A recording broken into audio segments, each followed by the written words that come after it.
Welcome to Theme Weavers, your weekly wisdom for weaving yoga themes into your classes to inspire your students. I'm your host, Heidi Kasner. Let's get started. Hello, everybody. Welcome back. Today is the season finale of the third season. And then we're taking a little bit of break and then regrouping in a few months. But for our finale, I decided to change it up, and I have my friend Craig back here with me, and he's going to be Heidi, and I'm going to be Craig. Yeah, he's going to have long curly hair, and I'm going to have a little bit of wispies happening. Wispies. I keep people keep like making comments about my hair this week, and they're like, "Oh," and I'm like, "Great, I'm bald. I get it. Thank you." It's okay. My husband too. Ari's like, "You look chopped, Dad," and I'm like, "Why?" He's like, "Well, first of all, you cut his hair, and you don't know how, and second of all, he doesn't really have hair." I'm like, "Well, he does, but thanks, Ari." Also, yeah, shout out to your son being very Gen Alpha and using the term chopped. So Yeah, cool, I'm cool, learning. Ari. Yeah, my kids talk in a lot of different words that I don't understand, and they tell me I'm old. I try.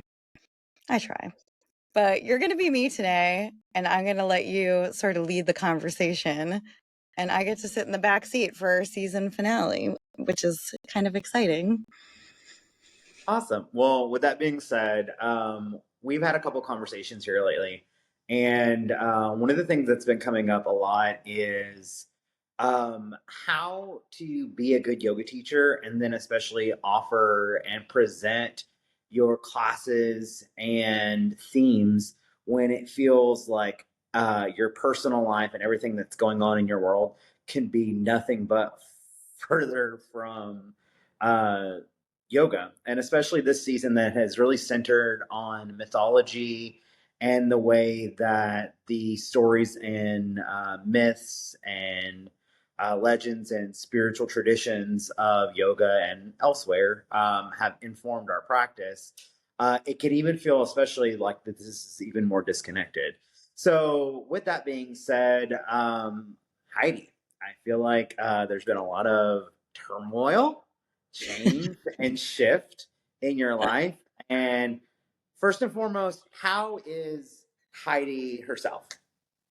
Heidi herself. So today is August 27th, and I'll sort of 2025. And I'll preface this by I like to record every episode weeks to a month in advance. And this goes live tomorrow. So that can show you a little bit about Heidi herself and how she's doing. Um, it's been a weird time because I have alluded on here to having this new exciting project, I'm not ready to share, blah, blah, blah. So I decided when we bought our house almost 10 years ago, it had this big dilapidated barn on its property. And I decided that I wanted to have that be my future yoga studio, my teaching space, not a traditional studio, just a place for me to teach the community locally and have it just be different than how typical yoga studios are run.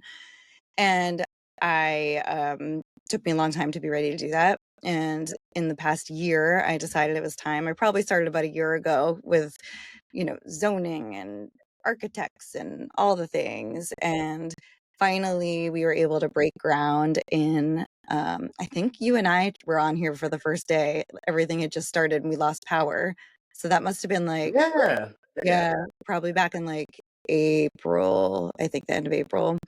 And everything was moving along smoothly and swimmingly and excitingly, and I was getting ready for all this. And then as I was getting ready to lay everything out and get started, my boss at my studio that I've managed and worked at for a few years decided to let me go because she found out about this and didn't want a conflict of interest and was really upset and fired me. So I got fired on I think a Thursday. And then the next day, I guess I'm sort of not answering your question how I am, but Yeah. I guess You're like, here's what's been happening to me, but like, I'm not going to tell you at all how I'm doing. So, which again is also very yoga teacher of you. You'd be like, no, how are you? So, let me just tell you. And so then the next day, my son was playing soccer in the front yard and felt like every few steps he was having trouble breathing and losing energy, and it felt like he described it. He was breathing out of a spiky tube, and like his heart was racing and his chest was burning, and we thought it was his asthma. And we brought him inside and tried to help him, and he was doing a little bit better. The next day, we took him to the pediatrician. They heard wheezing, they heard and a heart murmur. And I think I've spoken on here that he had heart surgery as a baby, but he didn't have a heart murmur anymore. That had resolved. And she said, follow up with a cardiologist on Monday. This is a Saturday now. Put him on asthma, like a steroid medicine for his asthma. Monday, the cardiologist calls me. I'm teaching a private. I never answered the phone, but I knew we were waiting for a call. And she was kind enough to not mind if I answered. And he asked me to bring Ari in. And so my husband was at work. We thought it was just he was gonna say like, oh no, the pediatrician misheard. Well, we were wrong. Um, and after listening to him and then doing an echocardiogram of his heart, it turned out that he had, this is like cardiac speak, but essentially he had ruptured an aneurysm on the non-coronary sinus of Valsalva, which is essentially right above the aortic valve. There's these little sinus pouches, and one of them totally ruptured and created a communication back into the heart. And we were told we had to go right to Boston, and he would have to have another emergency open heart surgery. And so that's what happened. He's 12. He had surgery so we were at the cardiologist Monday. They did all their testing and scans on Tuesday, and Wednesday morning at 8 a.m., he went in for an 8-hour open heart surgery again. And now we're home. So we've been home. We've been back to the hospital twice since. He couldn't start. Today was the first day of school for our town. He couldn't start school. He's home. He's downstairs right now with my daughter, who just started high school today. So, yeah, that's everything that happened. Didn't answer your question how I am. This is kind of what happened the first time when he was a baby, where like we sort of went into like clinical mode. Like, this is everything we need to know. This is everything that's happening, you know, and we go into that mode while at the same time, like feeling like you're floating out of your body, and also really grateful and appreciative that, that he survived and that he's able to recover. We have a lot of unanswered questions. They assume this was never supposed to happen. He's followed regularly. They've never seen this happen in all of their careers at Children's Hospital, with a heart that had just been checked 3.5 months before.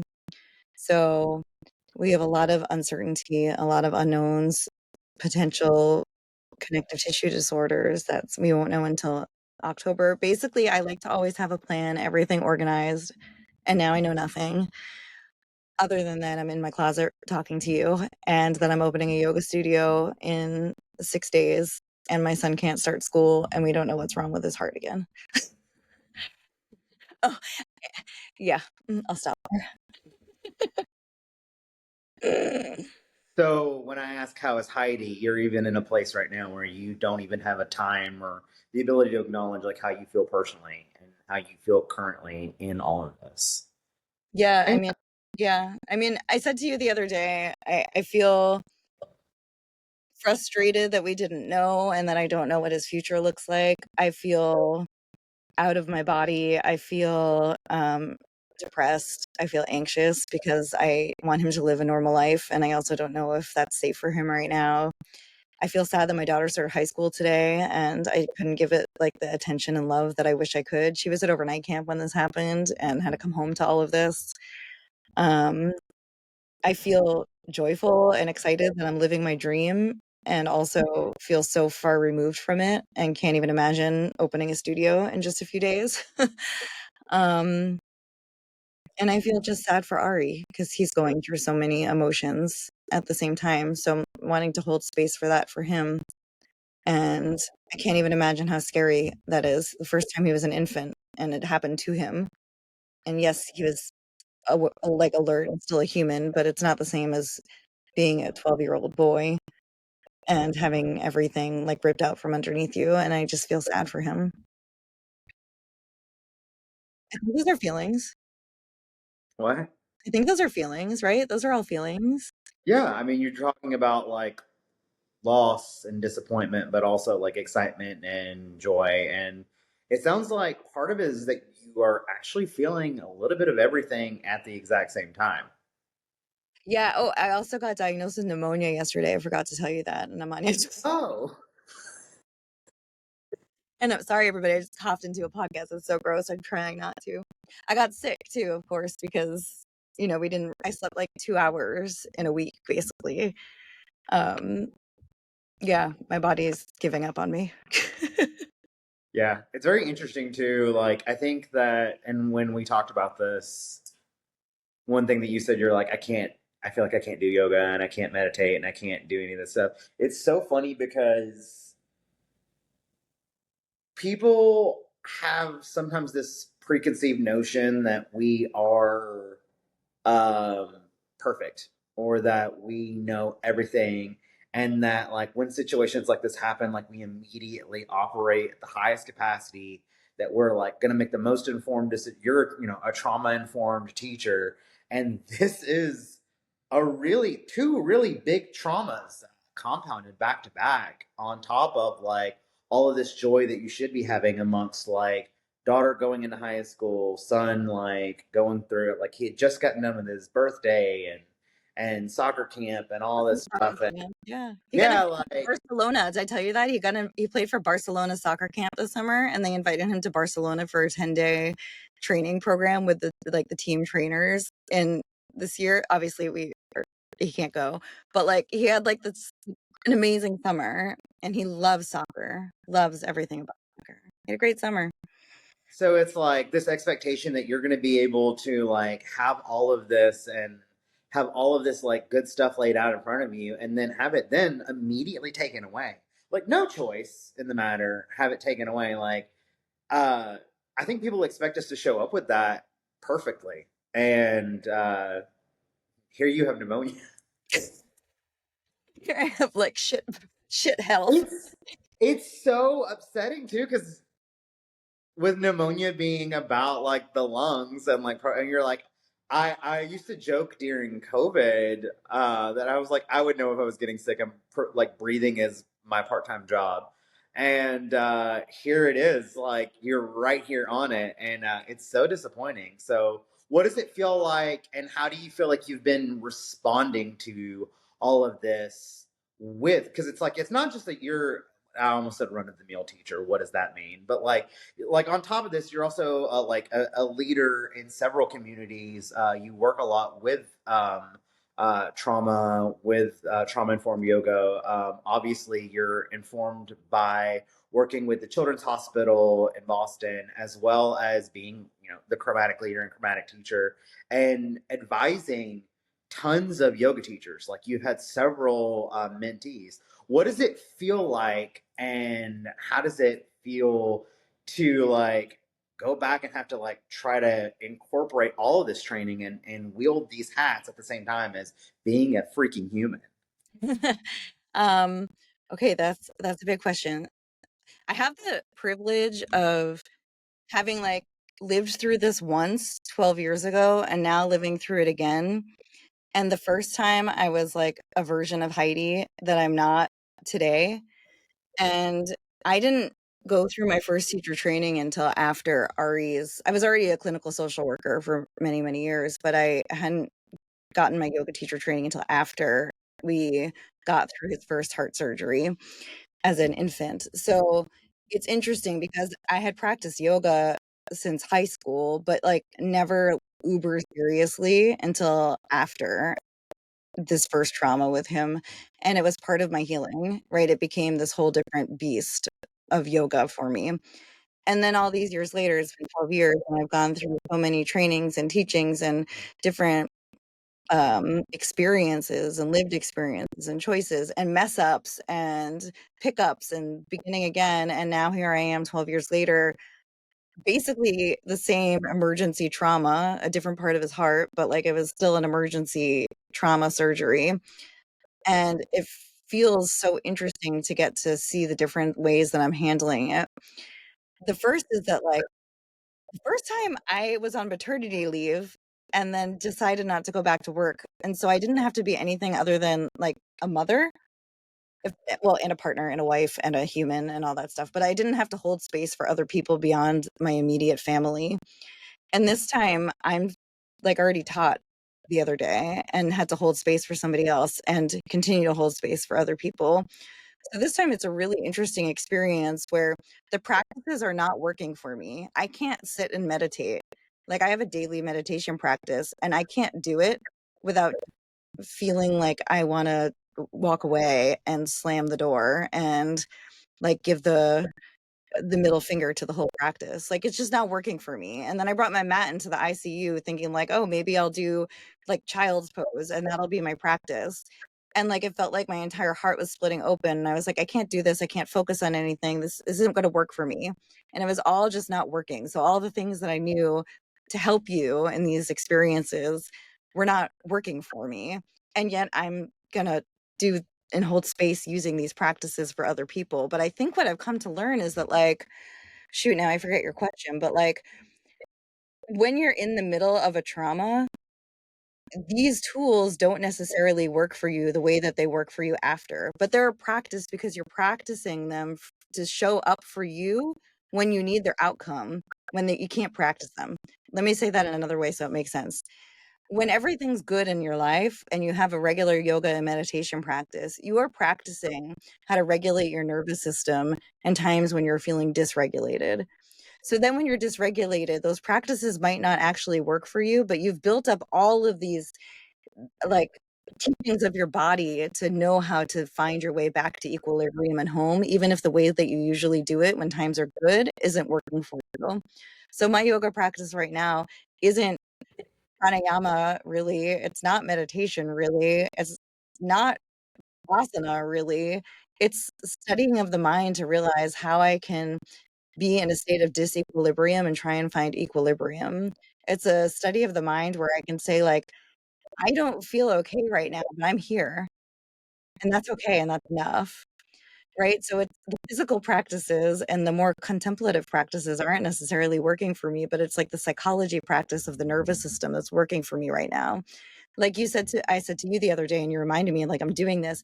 How do you ground? Well, it's going for a walk and realizing I can smell my neighbor's grape fermenting on the vine, and I can smell that, and I'm here to smell that. And everything can be falling apart, and that's okay, but I'm here to smell that, and that can ground you. So it's like the practices themselves that usually work for me aren't working, but there's teachings from them that are helping me feel like I will get through this, and this is all temporary.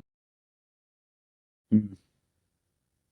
Did I even answer your question? Yeah, in several ways. Because at the end of the day, like the question that I pose is like, what does it feel like to come back? And it's almost it brings up like imposter syndrome, which comes up sometimes with me as a yoga teacher. Is that like I'm not vegan? I it doesn't work with my body, and you think about like brahmacharya, like I'm not chaste the way that like it would like I don't live in an ashram and I'm not only using like cloth like cotton fabric or whatever. And so I constantly try to go back and make sure that I'm not being extractive of the culture of yoga and I truly like live my practice. And so often we talk about like how do you live your practice? So I guess at the end of the day what I'm asking is how have you lived and embodied your practice when you're actually in the fire, you're actually in the chaos, you're actually in this pain and this stress of loss without being overcome by guilt. And that's one way that you did it. And because we talked a little bit, and you said that I said some guilt with like, I don't have a meditation. I'm not doing a practice, a physical practice. I'm not doing that. But you were like walking, and you said like, I can smell this, and I was like, well, you're having this like you are present, like you're grounded, you're being somatic in this moment, like and you're going out, you're walking your dog, you're creating normalcy, or you're creating space for yourself, even if it's not exactly how. Also, it's like I have other friends that are experiencing some intense trauma with family members and a lot that's going on with on a medical thing. Like, how are you treating nurses? How are you treating caregivers? How are you treating doctors? How are you treating sometimes we don't always treat the body well, obviously, like can't sleep. Hard to sleep in an ICU. Hard to sleep in a hospital. In a chair, In a right? chair.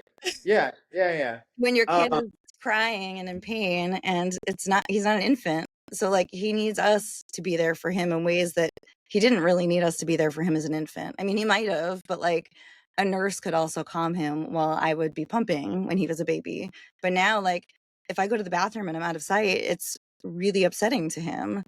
And I want to try and keep him calm and keep him safe feeling when everything feels so unsafe, right? So it is horrible for your body to have to do that, but it's a gift that I can give him. It's a gift for me to be able to have gratitude when you're like, this is how the practice shows up for you too.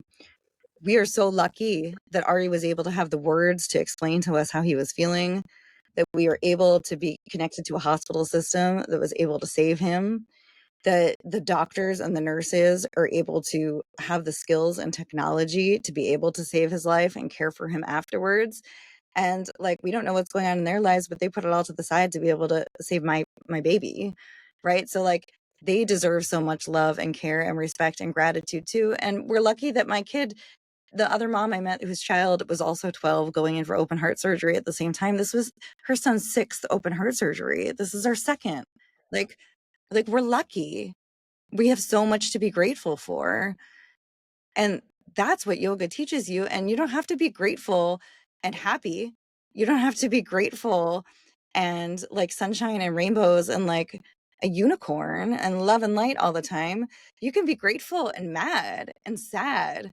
And you can be grateful and angry. You can hold space for all of that. And that's what this practice teaches you. And I think as a yoga teacher, you don't know why your students show up in a class and what they came in carrying, but you can hold space for whatever it is that they're feeling in that full spectrum. And it's just as much yoga if they leave and like want to yell profanities, or they leave and they have tears in their eyes because they have so much love and gratitude for everything that they have, right? We get to hold space for all of them in that. And the only way that we can do that effectively is when we learn how to do that for ourselves. And that's how the practice shows up for you, or for me right now. And that's still yoga. And I don't, at first I was like, how can I be a yoga teacher that teaches other yoga teachers? And while I'm going through this, I can't do sun salutation. Sounds so dumb, but like I thought about that. That's the imposter syndrome you're talking about. But like But that's yoga though, like that's that's an that element of yoga. yeah, that spins out too because like so it's like I opened my studio like in March. You are about like in this process now. Like how often do we as yoga teachers see the like 21-year-old, and again, this is not to be ageist No or shade. No shade. ableist or like no shame. Like if you are any of the things that I'm about to describe, I am not calling you out. I am calling you in to say like just pay attention. But like when we open up Instagram, we all know what I'm saying is true. You think of a yoga teacher as this like 21 able-bodied white woman in a matching Lululemon set and all that stuff, talking about how we should be grateful for everything and how much gratitude we should be centered in. And we just know beyond a shadow of a doubt that she hasn't struggled to pay a mortgage, that that she's not got a child covered in vomit at home, like that she's not got like 15 piles of dishes stacking up in her sink because she has to get the kids to soccer practice. I mean, like literally, like we're driving the kids back and forth to two different camps and like doing all this stuff with building the barn or get like renovating the barn and getting this stuff ready on top of the loops that you have to hop through for all this stuff. So it's like, how do we take this homogenized visualization of what yoga is, that it's going up into a handstand, that it's being able to do the most physically advanced poses, and then unburden ourselves or detract ourselves from that mentality to live the truth of what our yoga really can be. And that really is just being able to be as present as possible when absolutely everything is pulling you out of it. Yeah. How can you sit in discomfort and know that Yeah. it's temporary? Like everything is temporary. The beautiful and the painful, it's all temporary, right? Everybody's going to die. People will get hurt. You will have abundance. You have the coolest outfit in the world, and then one day it will rip and you won't have it anymore, right? Like the good, why that is the good, I don't know. But like like the beautiful things that bring you joy, they'll go away. And also horrible things will happen and you will heal from them. And to be able to sit in that uncomfortable reality of impermanence is really the biggest gift that we can try and share with people. right? We don't have our shit all together. Sorry, it's going to be an explicit episode, but where'd your face go? You disappeared. Did it? There you are. You're back. Oh, I said I did a gesture. Sorry. You said We it's an explicit episode, and then I did like something with my hands, and it was like a gesture, and I was like, "Oh, not that kind of gesture. We're not that explicit. I'm not giving you. I'm not just giving you the middle finger." So right, we have to be able to hold space for all of it, and I think when we bypass that by being like, "I'm a yoga teacher and everything is rainbows because I've done the work," like, that's just lying to the world, and everybody, even, like, with this, they're just like, "You could push off opening your studio until times are easier and times are better," and I'm like, "Well, first of all, like, that's not real then," and I think the community doesn't here's the other, like, big takeaway from this, like, I don't have to just give to other people as a community, I can receive, and even when I'm creating something really beautiful to give to others, they wanna show up for me, right? Like, as much as this practice is not about the teacher, I created a community that is so rich and so layered that I have to allow them also to show up for me, and that's not wrong, right? Like, there's so many people that will say, like, as a yoga teacher,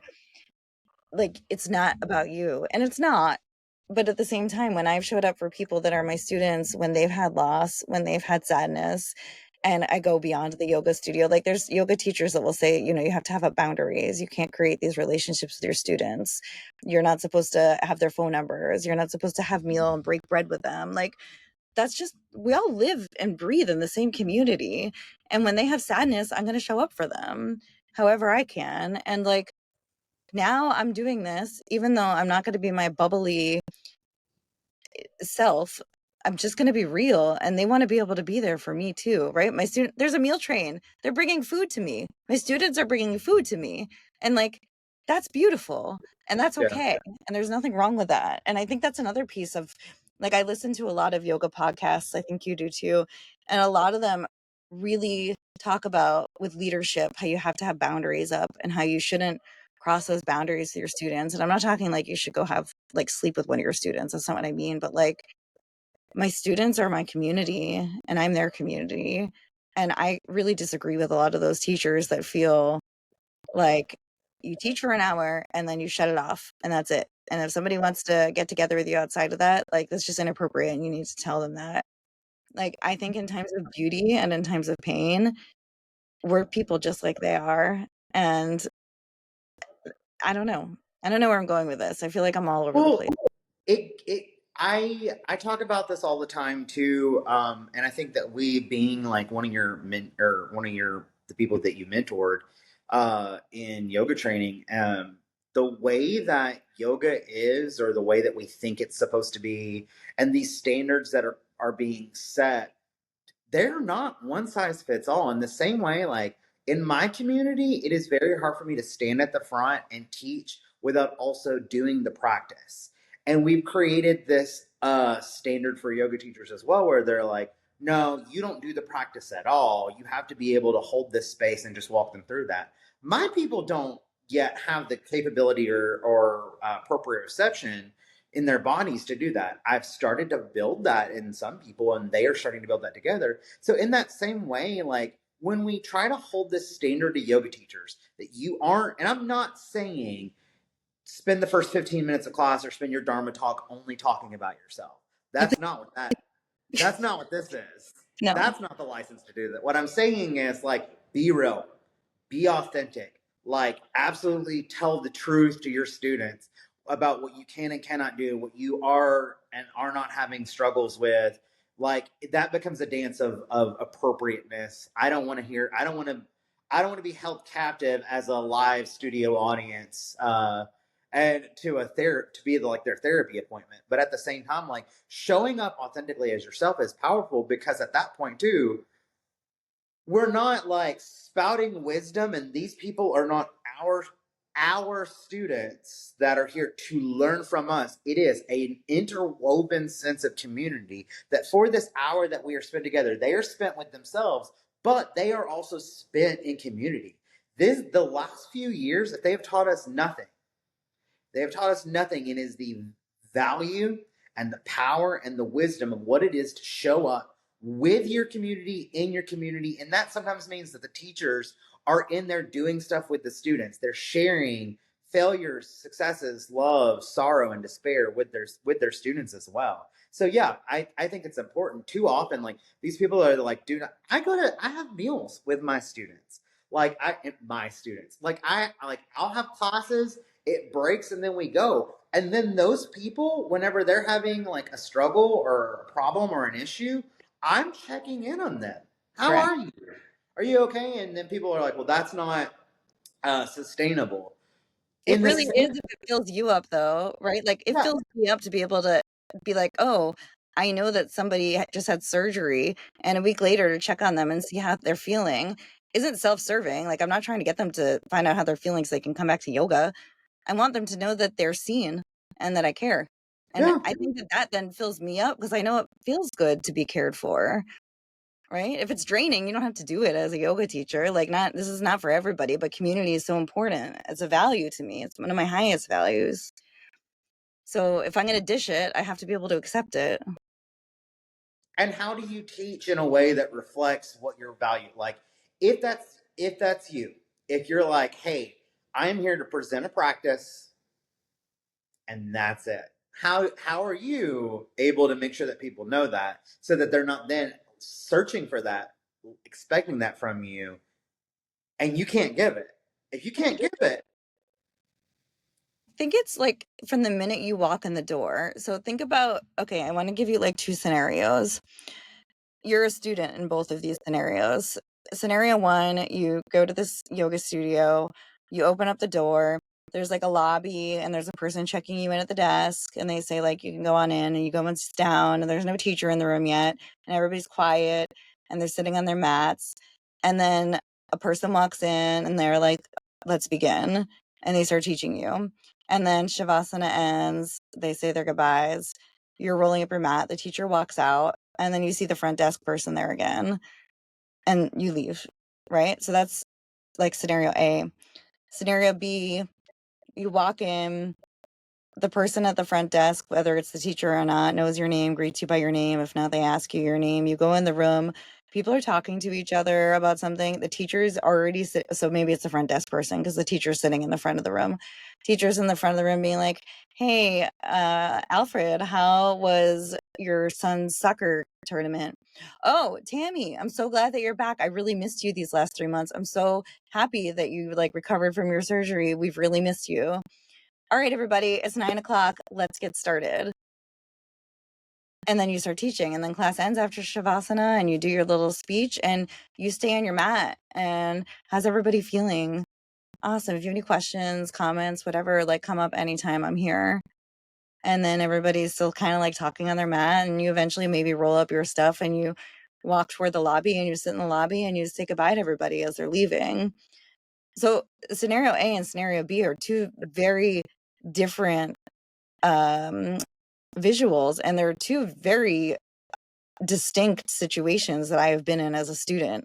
One, I see the teacher came to teach a class, and that's what they came to do, and that's what they're going to do. The other is the teacher came to teach a class, but they also came to cultivate a sense of connection and community with the people in the room. And some people are going to love A, and some people are going to hate B, and some people are going to love B and they're going to hate A, right? And sometimes it depends on the day. Sometimes you just want to be anonymous and not even seen, and other days you're just craving connection. So there's a place for both, but it's really obvious when you're the teacher, you choose which one you are, and maybe it's somewhere else I'm not even thinking, but like you get to set the tone for that. It's not right or wrong, it's what's authentic to you. I could never just walk into a studio, teach a class, and walk out. Like that would feel so inauthentic to me and just wrong. But I think a lot of people might get annoyed about that because if they come in and I'm chit-chatting and they just want to sit in silent meditation before class, like, I'm just not going to be your teacher for that. That's just not who I am. And that's okay because I know who I am and the way that I like to teach. And that's important. But it's also why when I teach my first class in my studio on Tuesday, I can't be like, oh my God, I'm so excited. I'm yeah, so waiting for this. I have to be like, hey, I know that you all, first of all, I know everybody knows me because they already are kind enough to like I had to move the class instead of 9:30 to 9 a.m. because my son has to go to Boston for 11:15 for follow-up appointments, and I didn't want to cancel. So I already had to reach out to see if everybody could do it, and they could all move it. So they all know what's going on. So for me to not even acknowledge what these past few weeks have been like, and then tie it to a yoga teaching would feel so fake. I would feel like a phony. I would feel like when you're walking throughout your life and you feel like you're numb on the inside and everybody else is happy on the outside and you're trying to smile to fit in. Like it would just feel so wrong. So you get to choose what kind of teacher you want to be, like column A or column B. And then you also have to decide how you want to show up. Do you want to just never make it about yourself, or do you want to bring parts of yourself to it and then tie it to your students in the room? I guess you could tell who I am. Yeah. And again, there's nothing wrong with like being that person. Just make sure that like being teacher A, like at the end of the day, there's nothing wrong with it. Some people want that, some people need it. And hell, sometimes that's just what I want. That's true. But Some days I'm like, just don't talk to me. And that's okay. I had the studio, one of the studios that I used to practice at here, the yoga studio in town. The day that my friend that we found out he had been killed in an accident, and my age, one of my like my brother, truly. Um, I just went in and I knew that the 4:30 class was like it was like a hatha vinyasa, like it was meant to be moving. And I said, "Hey, I am going to be here and I'm going to do my best. And I'm probably at some point going to just end up on the mat if I'm like crying, like I'm not trying to be disrespectful. Like let me know." And that they of course like were fine with it. And so, like, sometimes it's like, it's good to just go into a class and then they're like, all right, down dog. Boom, immediately came up. Like, I had been struggling with, like, really connecting to the grief in that moment and, like, was just down in child's pose, like sobbing uncontrollably, which is, like, so uncomfortable sometimes but so powerful and so important to have too in the space. So like that teacher like really like was meant to try to their best to be like the type A teacher or the category A teacher, but I was like, "Hey, is this okay for me to have this space?" And they were like, "Absolutely, to have this space. Like you do it." I lucked out that person is a was a therapist as well, so it was And like, also, "I'll like, be let you, right? yeah, Like, when you're the teacher and somebody's in your class crying, because if it hasn't happened to you, it will happen to you. Like, you can maybe go up and offer them a tissue without saying, or put like your hand on their back and give them a tissue, but like, it's not your place to therapy them in that space, right? yeah, Like, let them, if they're crying in a child's pose or in Shavasana, they don't need you to fix it for them or to yeah, call attention to it. They just need you to hold the safe space that you're already giving them that allows them to work through what it is that they're experiencing. And yeah." that's the biggest gift that you can give them. It's awkward, like to watch somebody cry and not do anything. I mean, I'm sure that you've had to do that, or whoever's listening has had to do that. And you want to fix it, right? Like if you see somebody cry, you want to help them. You want to fix it for them because it's uncomfortable. But that's not our job. Even as a Yeah. parent, like I see my kid cry and I want to like fix it. It's okay. We could do this. We'll do that. Let's make it better. But like sometimes there's no making it better. It's just holding the space to acknowledge that like I see you and I'm here. That's it. And the theme is a lot bigger than just like the time that we have here, but like how often are people also using their practice as an escape? I was just gonna say, knew you were gonna say that to not feel. Yeah, yeah, yeah. Like, and I've been pretty vocal about this. I don't know if your listeners might know this, but like, I'm sober, and I've been sober from alcohol for a few years now.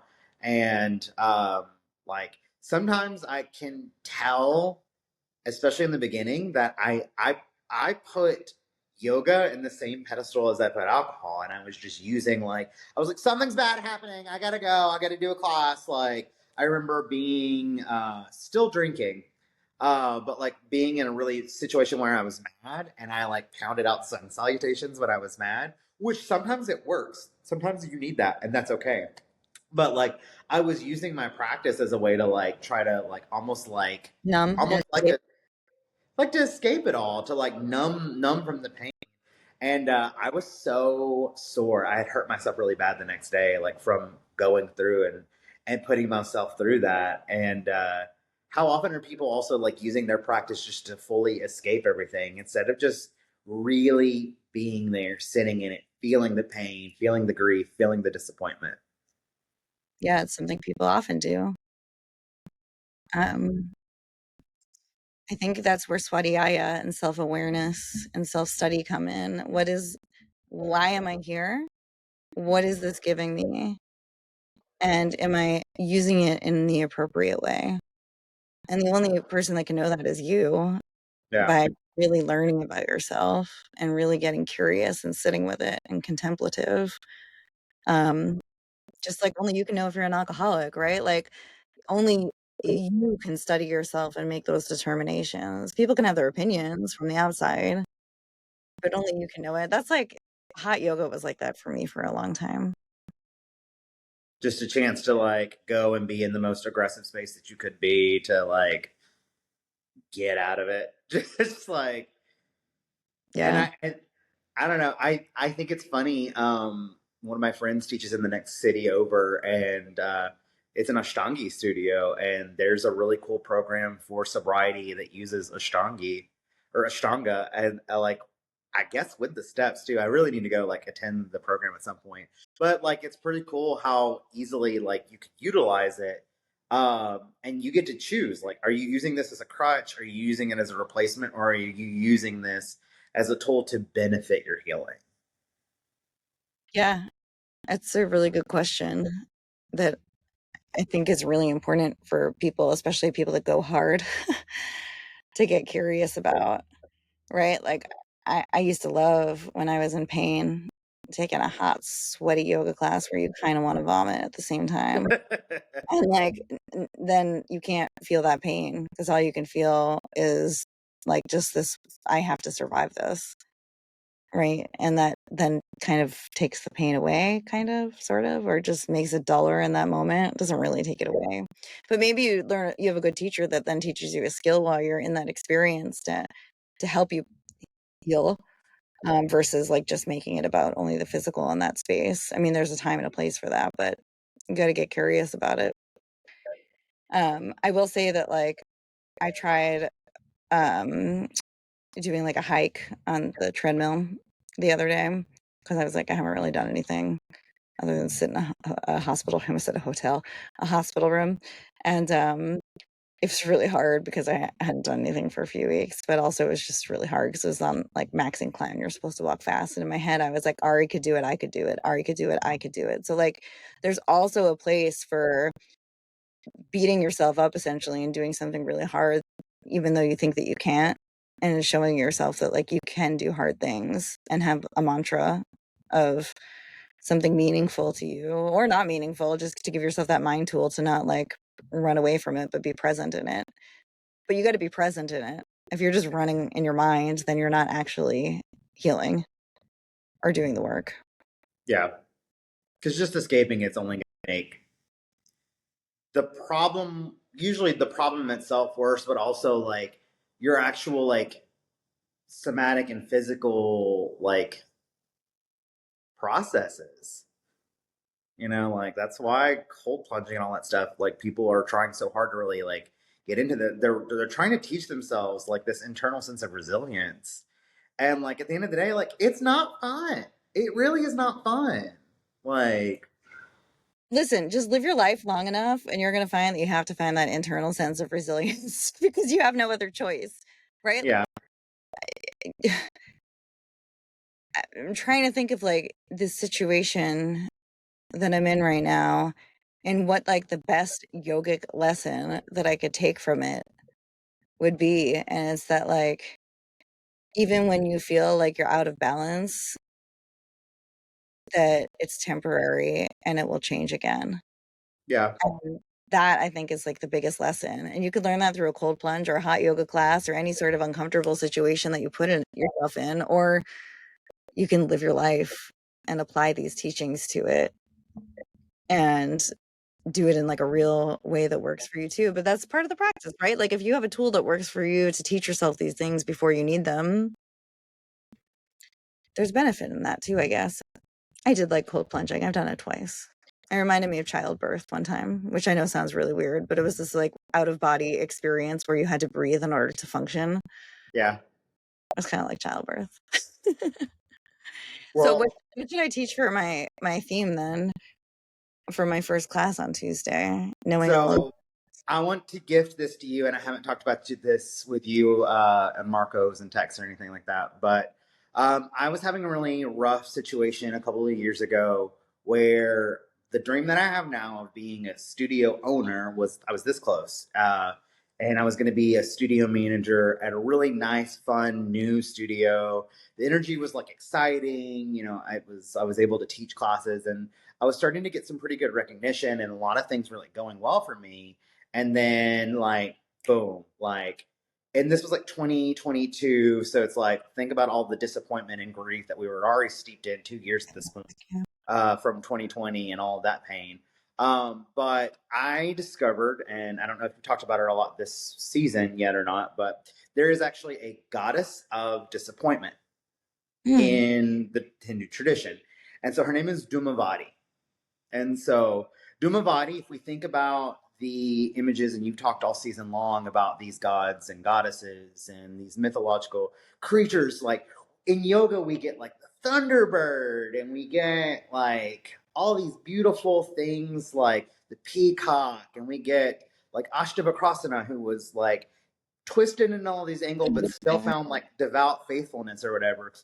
Dumavati is a withered crone.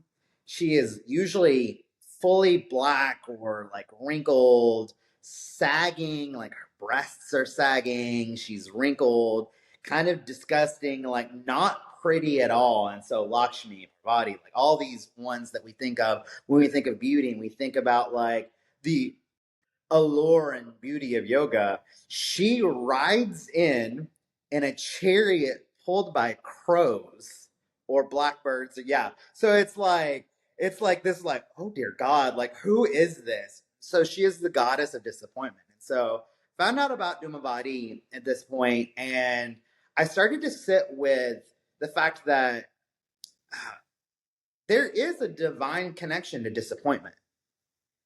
And in the last week or two, I've done a lot of grief work through some other programs that I've been in. And what does disappointment teach you? And one thing that came up when you talk about Dimavati is, can you keep your equilibrium when everything collapses?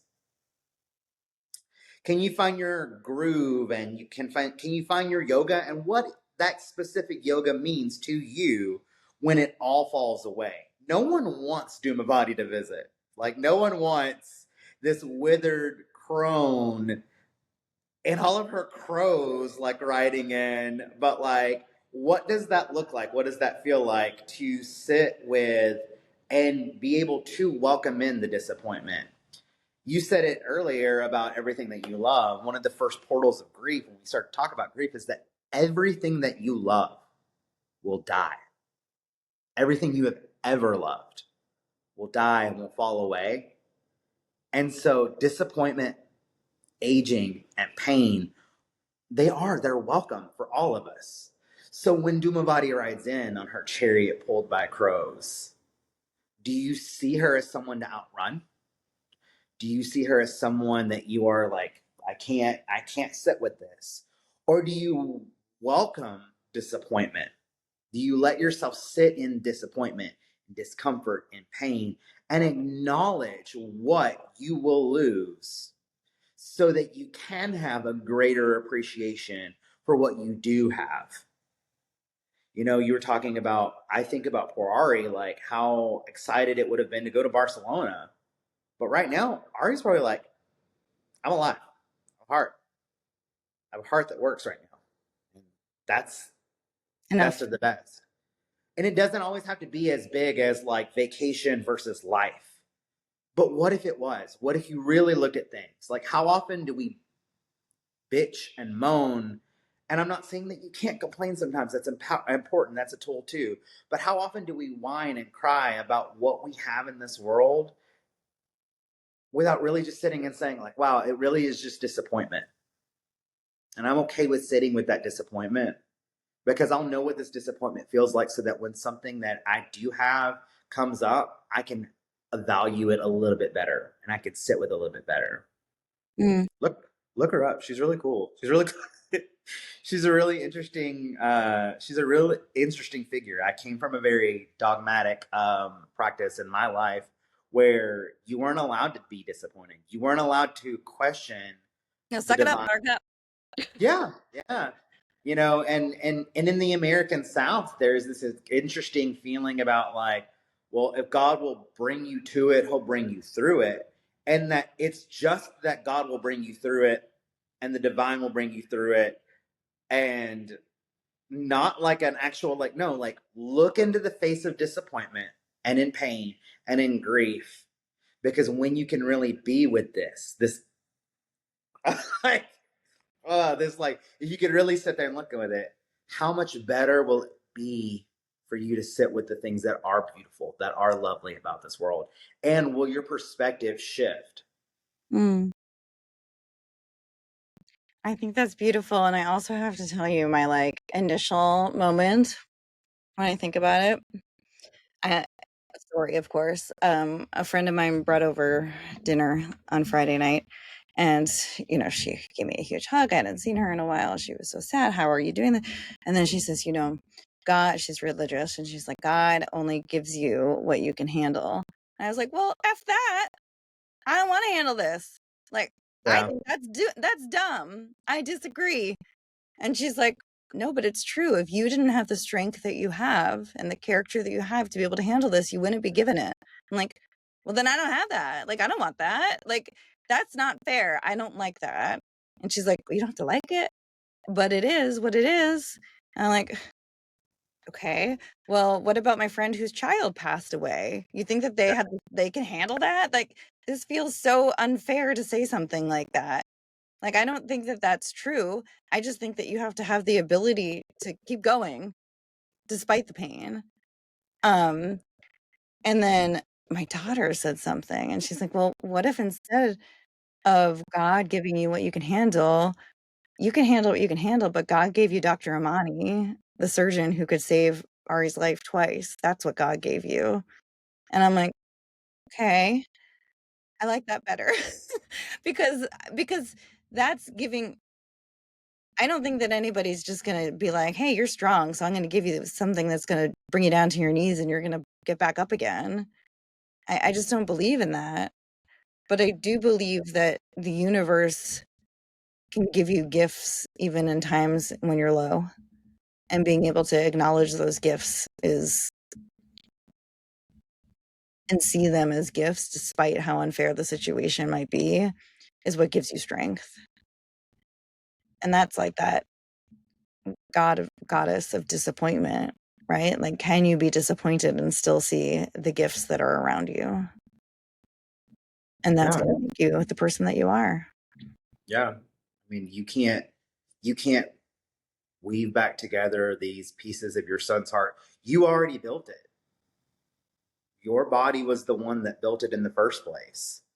Like, how can you, as a mother, as a person, as a yoga teacher, as probably one of the strongest people I've ever like had the pleasure of like knowing, even though we've never physically met, like you're a very strong person.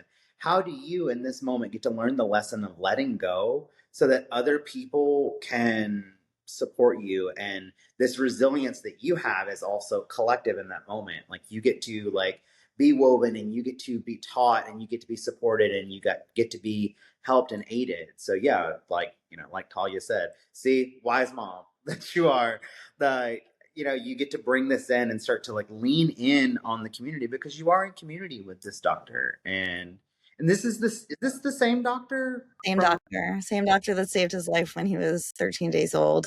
this is the one that you told me that every year on Ari's birthday you send a picture and you thank him, and I told you how powerful and how special is this that every year you remind him that what he does matters. and then he gets to turn around and do his best to do his due diligence to continue to give you this gift. And so, in this way, like, you all are riding these waves of disappointment and despair, but also like reintegrating. And it's also a reminder that it's not just us. Like, yoga places so much power, but also pressure on us as the one that, like, you get to choose. You happiness is a choice. You get to decide whether or not you're gonna come out of this. Are you buck up, Buttercup? Like, at the end of the day, it isn't always just that. It is also the ability to let go and be held and supported and loved by other people and taken care of by other people. From Talia to the thousands of casseroles filling your refrigerator, to the doctors and caregivers and staff, to even like the fact that even the grapevine that you smelled has a way of supporting you. Even your dog, like, that needs to go on a walk, has a way of like pulling you out of yourself. You are a part of this big beautiful tapestry of life. And how does that feel at the end of the day, to just in this moment be a thread and go with the flow in that thread? And be reminded of the goodness of humanity in a time when it doesn't feel very good, right? To be human and alive at this time. Our dog, the guy that cares for our dog when we go away, we had to quickly call him to take Millie, and he had her for a week and a half. He refused to take our money. He wouldn't let us pay for her to stay there, and he said this is how he can contribute to caring for our family at a time when we need to be cared for. And it's like, people are still really good. There's still really good people in this world. Yeah. And maybe it takes sadness and grief and disappointment to realize that, but to still have faith in humans and people is a really big gift. Yeah.